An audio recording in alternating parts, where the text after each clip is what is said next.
За Ховд аймгийн иргэдийн төлөөлөгчдийн хуралд Монгол Ардын намын бүлэг. За өнөөдөр иргэдийн төлөөлөгчдийн хурлын дарга эрх хоёрыг огцруулах талаар бүлгийн хурал хийж шаардлага хөргүүлэх албан бичгээ бас гаргасан. За ингээд шаардлагыг та бүхэнд бас уншиж танилцуулъя. Ховд аймгийн иргэдийн төлөөлөгчдийн хурлын дарга эрх хоёр байна. За шаардлага хөргүүлэх тухай аймгийн иргэдийн төлөөлөгчдийн хурлын дарга эрх хоёрт итгэл хүлээлгэн ажиллах боломжгүй гэж үзээд Монгол Улсын засаг захиргаа нутаг дэвсгэрийн нэгж түүний удирдлагын тухай хуулийн 35 дугаар зүйлийн 35-ын 1-д иргэдийн төлөөлөгчдийн хуралд дараах бүрэн эрхийг хэрэгжүүлнэ. Үүнд 35-ын 1-2-т хурлын даргаыг томилох, чөлөөлөх, огцруулах эрхтэй. Мөн хуулийн 46-гийн 46 дугаар зүйлийн 46-гийн 3-д аймаг нийслэл дүүргийн иргэдийн төлөөлөгчдийн хурлын ээлжит бус хуралдааныг нийт төлөөлөгчдийн 3/1-ээс доошгүй саналаар эсвэл хурлын зөвлөл, хурлын даргын санаачлагаар хуралдуулна гэсэн заалтуудыг үндэслэн аймгийн иргэдийн төлөөлөгчдийн хурлын ээлжит бус хуралдааныг 2026 оны 2 сарын 5-нд зарлан хуралдуулж аймгийн иргэдийн төлөөлөгчдийн хурлын дарга эрх хоёрт хариуцлага тооцсон аймгийн иргэдийн төлөөлөгчдийн хурлын даргаас огцруулахыг шаардаж, шаардлагыг удаа Монгол Ардын намын бүлгийн төлөөлөгчид албан бичгээр хөргүүлсэн байна. 2026 оны 1 сарын 23-ны 2 тоот албан бичиг, 2026 оны 2 сарын 5-ны өдрийн 6 тоот албан бичиг, 2026 оны 2 сарын 25-ны өдрийн 21 тоот албан бичгээр хөргүүлсэн боловч одоо хүртэл хуралдаан зарлаагүй байгаа нь Монгол Улсын засаг захиргаа нутаг дэвсгэрийн нэгж түүний удирдлагын тухай хуулийн 46 дугаар зүйлийн 46-гийн 3-т заасан аймаг нийслэл сум дүүргийн иргэдийн төлөөлөгчдийн хурлын ээлжит бус хуралдааныг нийт төлөөлөгчдийн 3/1-ээс доошгүй саналаар эсвэл хурлын зөвлөл, хурлын даргын санаачлагаар хуралдуулна гэх заалтыг ноцтой зөрчиж байна гэж үзэж байна. Иймд аймгийн иргэдийн төлөөлөгчдийн хурлын дарга эрх хоёрыг огцруулах асуудлыг аймгийн иргэдийн төлөөлөгчдийн хурлын хуралдааны хилцэг асуудалд оруулж хилцүүлэхийг шаардаж байна. Ховд аймгийн иргэдийн төлөөлөгчдийн хурал дахь Монгол Ардын намын бүлэг гэсэн ийм шаардлагыг одоо хөргүүлэхээр өнөөдрийн хуралдаан хуралдлаа. За энэ асуудал маань та бүхэн санаж байгаа. 2026 оны 1 сард аймгийн одоо засаг дарга хурлын дарга нар гэрээ байгуулахаар одоо засгийн газрын одоо уралдааны танхимд одоо гэрээ байгуулах үйл ажиллагаа болсон. Энэ уралдаан дээр одоо аймгийн иргэдийн төлөөлөгчдийн хурлын дарга маань иргэдийнхаа эрх ашгийг хамгаалж дуурах ёстой хүн маань иргэдийнхаа эсрэг үндсэн хуулиар олгогдсон иргэдийн санал бодлоо илэрхийлэх, өөрийнхөө эрх ашгийг хамгаалах энэ эрх ашгийг одоо ноцтой хүндсэн асуудлыг бол хариуцлагагүй асуудлыг одоо ярьсан байж байгаа. Монгол улс даяар нэг юм болсон. Торгуул шийтгэлийн ялыг одоо хөндрүүлж өгөөч гэдэг. Инээс болж одоо аймгийн иргэдийн хурлын төлөөлөгчдийн бүрэн эрхийн хүрээнд одоо шаардлагуудыг удаа хөргүүлсэн байж байгаа. Ээлжит бус хуралдааныг нэгжийн тухай хуулиар бол тусгай заалт болгоод 46-гийн 3-т тусдаа бие даасан одоо заалтаар олгосон байдаг. Ээлжит хуралдааныг зарлан хуралдуулах эрхийг. Гэтэл энэ хүн маань засгийн газрын танхимд хэлсэн одоо хариуцлагагүй үйлдэлийнхээ араас ахаад хуульж өрчиж байгаа. Энэ ямар вэ гэхэд 46-гийн 3 дахь заалт. Ээлжит хуралдаан, бусад хуралдаан гэж байна. Гэхдээ ээлжит бус хуралдааныг тусгай зөвлөл заалтаар одоо ангилаад өгсөн байж байгаа. Нэгжийн хуулийн дээр. Гэтэл энэ удаа дараагийн өгсөн шаардлагын өрөөнд ээлжит бус хуралдаан зарлах байтал зарлаагүй. Энэ маань одоо хуулийн ноцтой зөрчил рүү орчиж байгаа юм аа. За хуулиар бол одоо улиралд нэг удаа иргэдийн төлөөлөгчдийн хуралдах ёстой. Ээлжит бус хуралдааны 3 субъектээс зарлах эрхийг нь хуулийн заагаад өгсөн байж байгаа. Тэрнийхээ өрөөнд шаардлага хөрвүүлсэн боловч ээлжит бус хуралдааныг зарлаагүй нь өөрөө иргэдийн төлөөлөгчдийн хурлын дарга байна. Хуулийнхаа заалтыг ноцтой зөрчиж байгаа. Тэгэд одоо огцруулах үндэслэл бол бид яагаад огцруулах гэж яриад байгаа юм? огцруулах үндэслэл бол хангалттай бий болчихж байгаа. Өнөөдөр иргэдийн төлөөлөгчдийн хурал түүний төлөөлөгчд гэж яагаад нэрлэдэг вэ? Иргэдийнхаа дуу хоолой. Иргэдийнхаа төлөө энэ хүмүүс ажиллах ёстой. Гүйцэтгэх засаглалд хяналт тавих ёстой.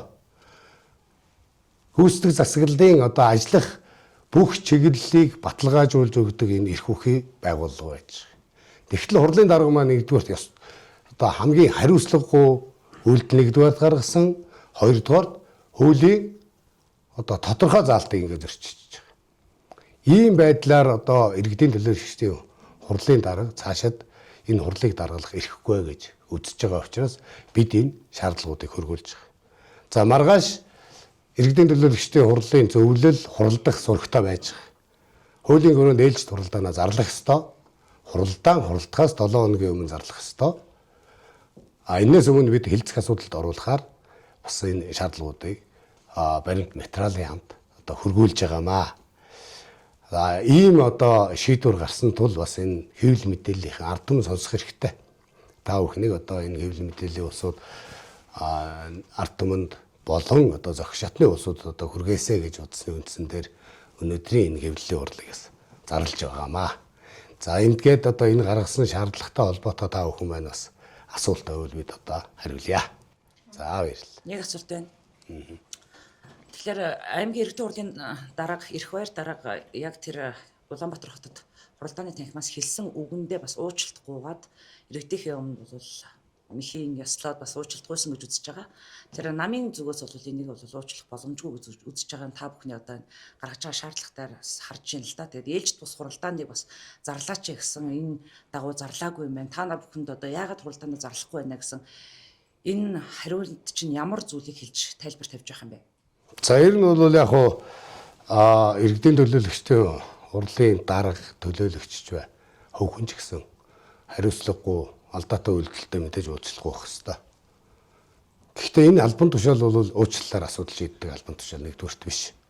Хоёрдугаарт бид хуулийн хүрээнд шаардлага тавьдсан байж хахад хуулийн заалтыг өөрөө зөрчил рүү яваарчиж байгаа.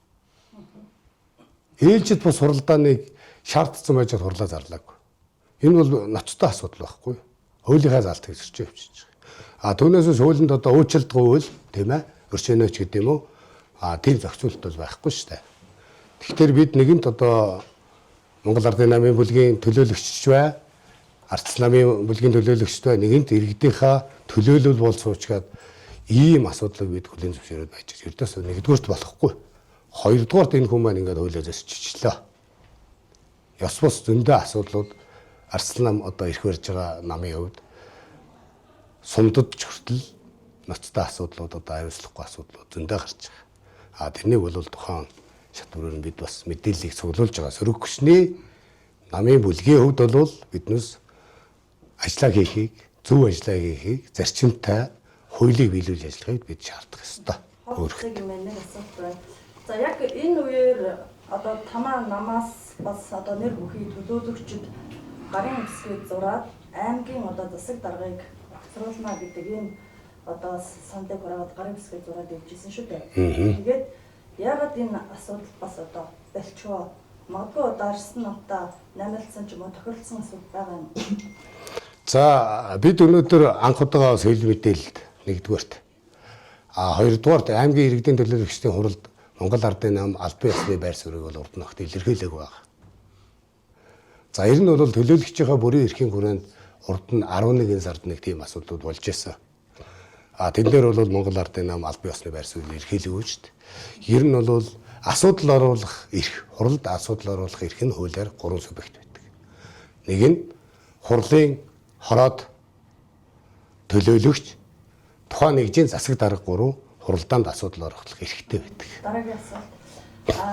Танаа нам тухайн үед бас аймгийн иргэдийн хурлын дарга эрх байрыг огцруулнаа гэд бас акцад хийгээд тэгээд хүлээж авсан ч ээлж тус хурлаа зарлаагүй тийм ээ.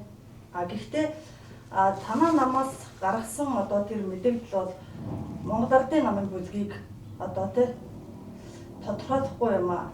Яагаад гэхээр нэр бүхий төлөөлөгчд өөрсдийнхөө бланк дээр бичиг үлдсэн байсан. Намын даргын тамга нь байхгүй байсан гэж байна.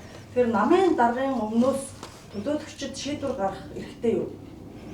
За ер нь би сая дурдлаа шүү дээ хуулийн заалтан дээр. Хуралдаанд асуудал оруулах 3 субъект байгаа гэж. Тэр нь болохоор иргэдийн төлөөлөгчдийн хуралдах хороо гэж байгаа. Хорооны хурлаар асуудал оруулж болно. Иргэдийн хурлын төлөөлөгч асуудал оруулж болно.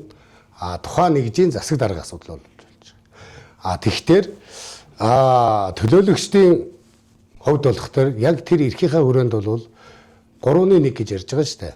Төлөөлөгчдийн 3-1 нь төлөөлөгч нар гарын үсгээ зурж одоо шаардлага хөргүүлсэн байж байгаа. Гэтэл одоо 3 удаагийн үйлдэл 3 удаа албан бичгээр төлөөлөгч нар хандсан байгаа. Тэгээ хуулиа биелүүлэхгүй байгаа иргэдийн хурлын даргад бүлгийн зүгээс өнөөдөр одоо албан ёсны байр суурь илэрхийлж байгаа. За тэгэхээр одоо удаагийн та бүхний мэдээллийг хүлээж авахгүй хор зарлахаас татгалзаж байгаа энэ тохиолдолд танаа нам хариу бүрт нь ямар арга хэмжээ авч байсан бэ? Хууль журмын дагуу. За намын одоо би сая хэллээ шүү дээ.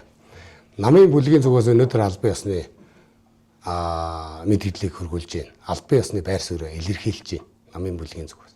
Өмнө нь бол биднээс албан ёсны яг нам болон бүлгийн зүгээс бол байр суурь илэрхийлээгүй байсан.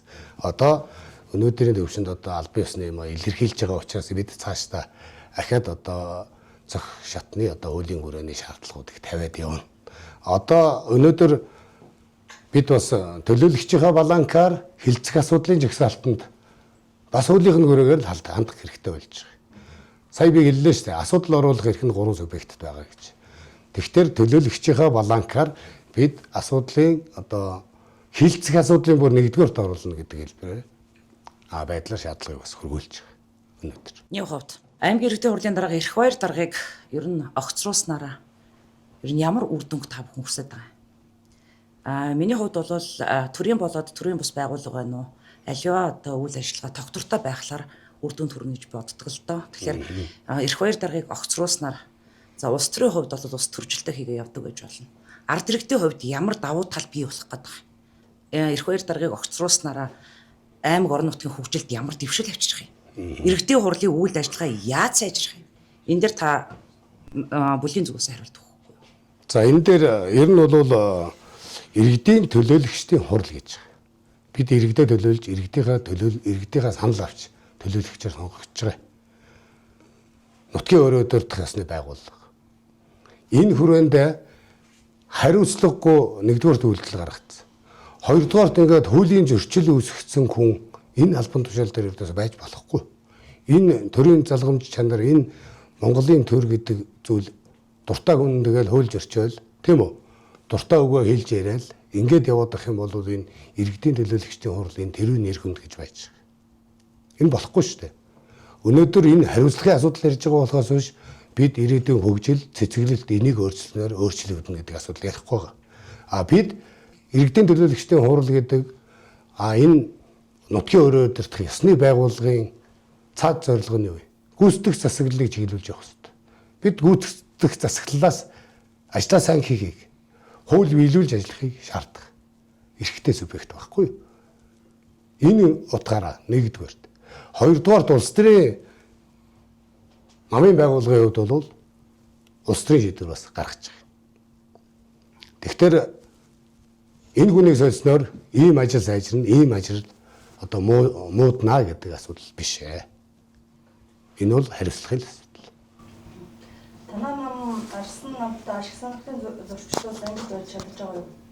Магадгүй орон нутагт манан өмсгдэж гэдэг юм уу? Асуудлууд ер нь бол жилийн жилд улс төрийн мөрөний жумөрдийн хардлага байдаг шүү дээ. За мэдээж засаглалын эрх болон сонгуульд олонхын саналуудыг авдаг тийм ээ Монгол Ардын Марцлал нам 2 байж байгаа. Ховд аймгийн төвөнд энэ 2 нам л ээлжилж эрх барьсан байж байгаа. Улс төрийн намын тухай хуулиар шинжилсэн хариулгаар биднээс югаас зохицуултыг нэлээд сайжруулж өгсөн гэж ойлгож байгаа. За манан гэдэг гэж юм уу тийм ээ энэ асуудал бол улс төрийн хүрээнд дөндөл яригддаг асуудал. Бид бол өнөөдөр 41 судлаас 14 судал Ховд аймгийн Монгол Ардын нам авсан байдаг. Хүчтэй сөрөг хүчин байх ёстой бид. Хууль ёсны шаардлагууд цаашдын энэ засаглаж байгаа нөхдүүдтэй хариуцлагатай тооцох шаардаж ялах хэрэг нь бидэнд байж байгаа. Тийм утгаараа хүчтэй сөрөг хүчин байна. Улс төрийн цаашдаа ч акцуудыг хийж явна гэж бодож байгаа. Бол цаашдаа акцууд нь юу вэ? За ер нь бидэнд бол шүүмжлээд ярих юм бол өнөөдөр зөвхөн иргэдийн хурлын даргын асуудал яригдж байна. Маш олон асуудлууд байгаа. Бид бас баримт нотлогоо мэдээллүүдийг зөвлөж байгаа. Та бүхнээс ч гэсэн одоо та бүхэн ч хүртэл одоо энэ тэнд сурвалжлага хийгээд тийм ээ алдаа оноотой асуудлууд байдаг бол бид бас хүлээж авнаа. Энэний талаар иргэдийнхээ дуу хоолой болгож одоо ажиллахад бэлэн байна. Сумдад ялангуяа бас хууль бус зүйлүүд ихэнх газар авчин гэдгийг та мэдгдлийнхаа ихэнд хэллээ. Тухайлбал нэг жишээ хэлэхгүй юу? Бид нэр одоо яг наривчилж сайн та бүхний олж авсан мэдээллийг мэдгүй байна л та. Тэгэхээр ард иргэдийг бас төөрөгдүүлэх маягийн ийм мэдээллийг хэмээргүй байна л да. Тухайлбал та нэг жишээ татаад хэлчихвэл их ойлгомжтой болох гэдэг. За цэцэг сумын иргэдийн төлөөлөгчдийн хурлын дарга гамт тулга байхаа. Одоо аймгийн иргэдийн төлөөлөгчдийн хуралд ёс зүйн хороо гэж байна. Иргэдийн гомдол, төрийн албан агчдын гомдол мэдээлэл ирээд 3 удаа ёс зүйн хороо хуралдсан. За миний хувьд бол тийм мэдээлэлтэй байгаа. Саяхан томилолтоор ёс зүйн хорооныхан очиж цэцэг суманд ажиллаад ирсэн гэсэн. Иргэдийн төлөөлөгчдийн хурлын хорооноос авсан мэдээлэл. Тэнд бол одоо тэгэл одоо ямар ч хариуцлагагүй, ёс зүйгүй тэр хууль дүрм үйлчлэгээ байсан газар байна гэж би ойлгосон. Одоо хүний биед халтгаас өсүүлээд тийм ээ эрхэмлэлээ тэгж ашиглаж болохгүй шүү дээ. Тэр төрийн одоо захирагдах тийм үү хуулийн хүрээнд одоо захирах эрх мэдэл гэж байгаа. Тэрнийг бол маш их хэмжээгээр одоо хэтрүүлэн хэрэгжилж байгаа нөхөр байна гэж ойлгож байна. Төрийн өмчийг хүртэл ивжээс үтгсэн ийм асуудал мэдээллүүд бол байж байгаа. Энэ үндслэлээр бас хэлсэн байгаа шүү. Тэгээ бид бол яг үндэслэлтэй мэдээллүүдийг хүргэнэ.